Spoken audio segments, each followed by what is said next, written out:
All right, so if you've ever had a fitness tracker, you know the feeling, right? That little buzz on your wrist, that constant reminder about hitting your 10,000 steps. It's kind of become the gold standard for being active. But what does it actually mean for our heart health? Today, we're going to unpack that number and find out what the science really says about walking and your blood pressure. So let's just get right to it. We all feel this pressure to hit this magic number. But what happens if you don't? Does falling short mean the whole day was a bust? Is there really no benefit unless you cross that 10,000 step finish line? That's the big question we're tackling. Okay, so before we can bust any myths, we've got to understand why walking is so incredibly good for us in the first place. You know, it's about way more than just burning a few calories. There's some really cool science going on with every single step. First things first, walking is an aerobic exercise. You can think of it as, well, a workout for your heart itself. Just like doing curls builds your bicep muscles, walking helps build a stronger, more efficient heart.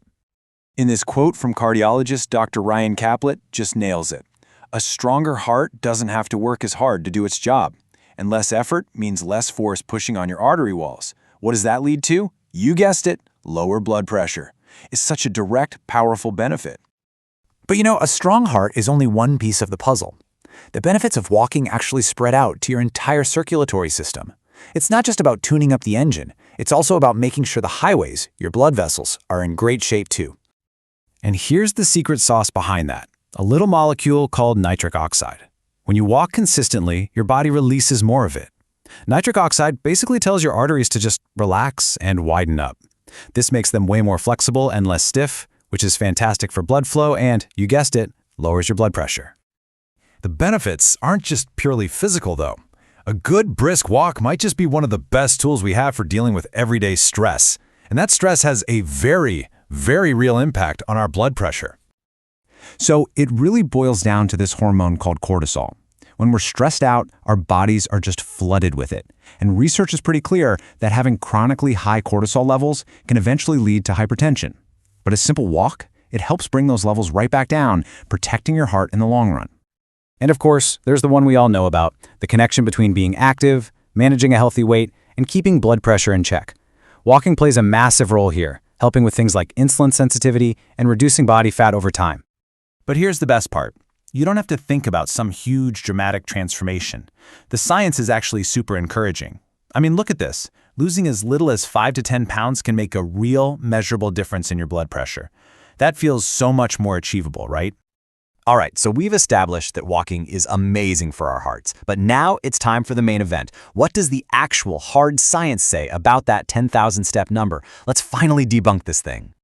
And here we go. It turns out some big studies show that the major benefits really start to kick in right around 7,000 steps a day. Getting there is linked to a 25% lower risk of cardiovascular disease. I mean, that's a full 3,000 steps shy of the usual goal, but the rewards are already huge. And this part is so cool. It shows that the benefits just keep adding up. One study found that for every extra 1,000 steps people took, their risk of heart disease and stroke dropped by 17%.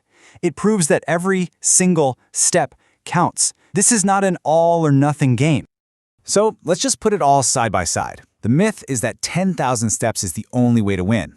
The reality? Benefits start piling up with just a few thousand steps. What really matters is being consistent over time. And hey, if you add a little bit of intensity, like picking up the pace, that's even more powerful than just hitting some random number. I just love this quote from cardiologist Dr. Heather Schenkman. It's the perfect way to reframe this whole thing. 10,000 steps isn't some pass or fail test for your health. Think of it as a fantastic goal to shoot for, but not hitting it absolutely does not erase all the good you did getting to 5,000 or 7,000 steps. Okay, so the science is clear. We don't have to be obsessed with 10,000 steps. But how do we actually turn this knowledge into a real, lasting habit? In this last part, we're going to get super practical. This is your toolkit, no matter where you're starting from. This is your game plan right here. Start small. You can break it up into 3 15-minute chunks. It works just as well. Try something called habit stacking. Just tack a walk onto something you already do every day, like right after you finish lunch. Using a tracker can be great for motivation. Make it fun, put on a podcast, call a friend. And once you're in the groove, challenge yourself a little. Pick up the pace now and then to really supercharge the benefits. Ooh, We have covered a lot of ground today, from how our arteries work all the way to practical tips. So if there's one single thing to remember from all of this, what is it? This quote really just says it all. Stop obsessing over 10,000. Start focusing on just showing up for yourself. Building that simple habit of moving your body every day, that's where the real lasting health benefits are heading. A 3,000-step day is infinitely better than a 0-step day. So I'm going to leave you with this final thought. Just for a second, forget about 10,000. What's one small, totally doable walk you can take today? Just around the block? Down the driveway and back? Because as we've seen, that very first step and every single one that comes after it is what truly matters.